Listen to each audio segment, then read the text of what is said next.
কুড়িয়ে পাওয়া এই শাকটি মালঞ্চ, সেচি, শান্তি, সাঞ্চি, ইছা, চিরা বা মলচা ইত্যাদি নামে ডাকা হয়। এ শাকের ভেষজ গুণ অনেক। মালঞ্চ শাক নিয়মিত খেলে পেট ঠান্ডা থাকে। খাবারে অরুচি ভাব দেখা দিলে এই শাক নিয়মিত খেলে অরুচি ভাব কেটে যায়। মালঞ্চ শাক খেলে হজম শক্তি বৃদ্ধি পায়। এ শাকের পাতার রস গরম করে বুকে মালিশ করলে বুকের ব্যথা কমে যায়। স্নায়ুর সমস্যা ভালো করতে এ শাক বিশেষ উপকারী।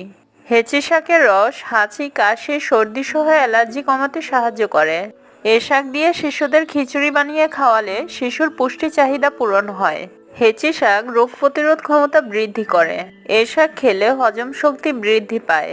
এই শাকটিকে অবহেলা না করে আপনার খাবার তালিকায় রাখার চেষ্টা করুন।